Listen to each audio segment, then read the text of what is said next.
Hey guys, this is Austin, and today I'm here with a review of the new iPod Touch 5th generation. With a bigger screen and better camera, this is clearly the best iPod Touch yet, but is it worth the hefty price of entry? The first thing that will jump out at you is the more colorful design. The iPod Touch is available in several colors, and thankfully all of them are much more durable than previous models. It's also less than a quarter of an inch thin and weighs in at a super light 3 ounces. Using it feels great in the hand, and that lightweight means gaming is absolutely no problem. Take a close look and you'll see the same attention to detail as on the iPhone 5 with incredibly tight tolerances. On bottom, you'll see the headphone jack, lightning port for charging and syncing, along with the speaker. It's still nothing spectacular, but as long as you don't accidentally cover it up, it's alright. Around back is the iPod Touch Loop, which is a little pop-up button to attach a lanyard.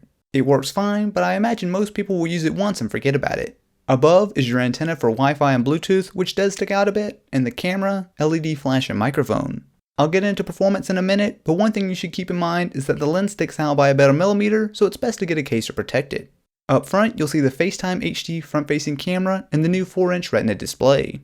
Unlike previous iPods, which used an inferior panel, the iPod Touch 5th generation screen looks practically identical to the iPhone 5.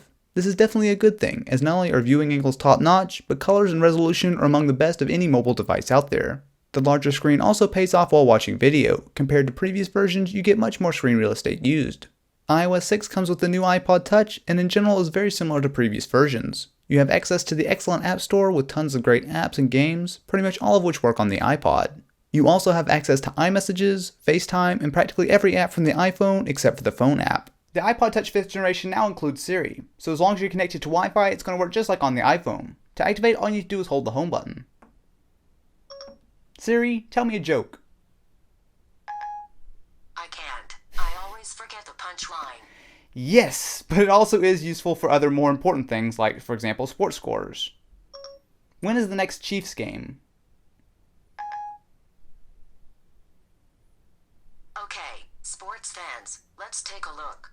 The Chiefs-Raiders game is October 28th, 2012 at 3:05 p.m. Audio quality is respectable with the included Apple EarPods. If you're a serious audiophile, you probably won't be happy, but then again, you're probably not interested in an iPod either. The camera is a 5-megapixel shooter with 1080p video, and here it's a massive improvement from the last iPod. Quality isn't far off from smartphones like the iPhone 5 and Galaxy S3, with decent color and plenty of detail with 5 megapixels to work with. Video on the iPod Touch is really impressive, so as Sam here will kind of demo as I give him a big old belly rub. Yeah, you like belly rubs, huh? Yeah, belly rubs are nice. But yeah, it does shoot in full 1080p, and the video quality is almost identical to what you'll find on the iPhone 4S as well as the iPhone 5, which is really impressive considering this is only a 5-megapixel camera. Okay, enough talking, let's get back to the belly rubbing. Battery life is absolutely excellent. With no cellular radio or GPS to worry about, the iPod Touch should last through a day of all but the most demanding use, and if you keep gaming to a minimum, you should be able to get a couple days between recharges easy. The iPod Touch remains in a league of its own, no doubt. I do wish Apple had made a 16GB version at a slightly lower price, but considering you're basically getting an iPhone without the phone, along with 32GB of storage for $300, I don't think it's an unreasonable price at all. If you're looking for a great way to get into iOS, this is a fantastic way to do it.